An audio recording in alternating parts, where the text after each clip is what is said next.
Hello, in today's video I'm going to answer a question that is coming up very often amongst my clients and potential clients, meaning, can everybody be hypnotized?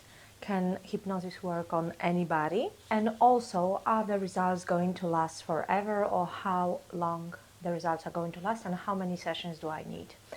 So stick with me until the end. My name is Daria. Welcome to my online meditation school and YouTube channel where I teach you how to live happier and more purposeful lives. If you like my video, don't forget to give me a like and subscribe to my channel. I post videos every Wednesday and they may be very helpful to you in your everyday life. Also, if you like to support my channel, below I link my Patreon page where you can go and do it. And now let's get into the video.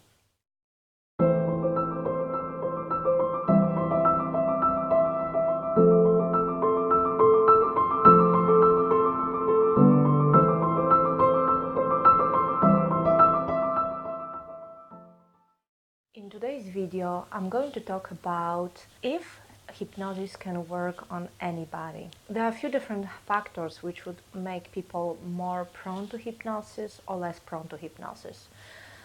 To describe and to explain it, I would like to tell you about something.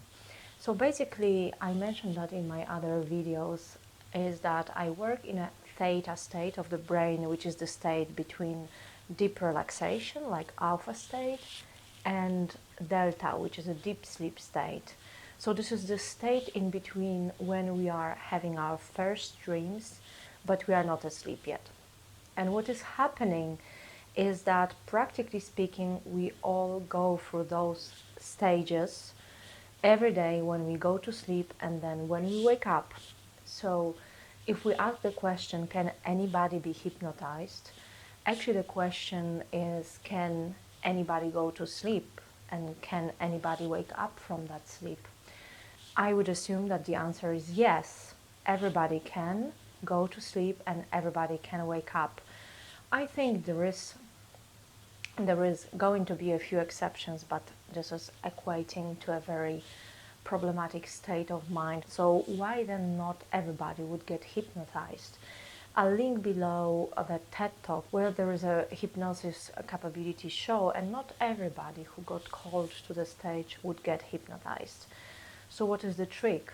Well, let me talk about 3 factors that will make you more prone to hypnosis as opposed to less. Factor number 1 is, how much control are you willing to give? So I have noticed in my practice that people who are ready to give up control, who are more trusting, who are more people's people, who also trust me, they would be willing to go under.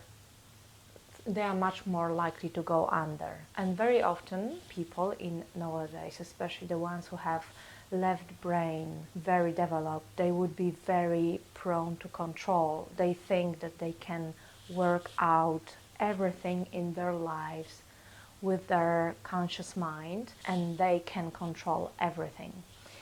And those people would be a little bit more difficult to hypnotize.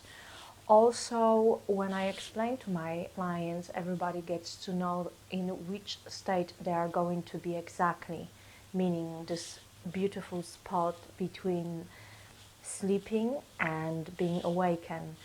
And a lot of people are actually concerned about falling asleep. So I would explain to them, don't worry about it. If that happens, I have my tools to get you out of there. It's for the overachievers and it's no big deal. But those people would still control not to go to sleep or not to let go. So the issue of control is very important in how easy it's going to be to hypnotize you. Number 2 is going to be how creative you are, meaning, is your right side of the brain developed or not? Are you considering yourself being more creative type of a person or not? So that's kind of the element that is the second most important one. So people who are more left brain, more analytical, who perceive this world as the only thing that exists, who don't feel like there's anything else out there, who don't think that we are emotional beings, who don't feel that we connect via energy links, those people will find it harder as opposed to those who are more imaginative, artists, painters, those who can imagine something before it exists. Because creators work through the right side of the brain, and these are people who are easier to hypnotize. Number 3 are the people who will not find enough trust into the therapist and will find it difficult to trust this person as a person.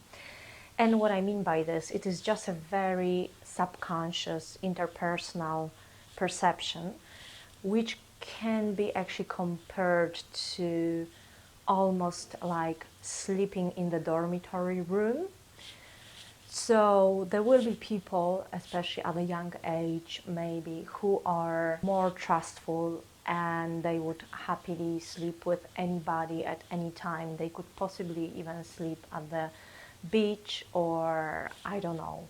They have no problem to fall asleep next to anybody or multiple people even. But as we get older, and that's normally true also for all of us, because in the hypnosis session we are going to reveal our most intimate part of ourselves. So a lot of people would have reservations, for example, in sleeping in other people's places. So they prefer to go back to their own place. They are not the people who just go over to friends and stay over. They probably take time in trusting somebody they would possibly sleep with. So there are the people who would simply have that feeling, sometimes at least. And I honestly resonate with this because, for example, once I took Airbnb in Paris and I could not sleep the first night and I felt so bad in that place. I just could not close my eyes. I was exhausted the next day and I was just always on the phone with my friend who was telling me like, just drop it, leave, go to the hotel, don't stay there. And actually what happened the next day, this Airbnb got broken into. None of my things were missing, fortunately, because I took my computer with me, but they vandalized the flat and they took all the electronics and so on. But I had a very, very bad feeling about this place from the very beginning, and I couldn't sleep. So this is the same kind of idea. It's going to be very, very difficult to put you into hypnosis in the presence of someone that you for some reason do not trust fully. There may be a conflict of interest, it may be your spouse, it may be your partner, it may be your mother. So it does not necessarily have to be something bad per se. It's just how we wired, it's more of about the subconscious feeling to certain situations. And now I wanted to quickly talk about the fact if the results are going to last forever or for a long time. And here I'm going to do a separate video about it, but it's like with everything. People who come out of the sessions feel very good, feel relaxed, like have never been before.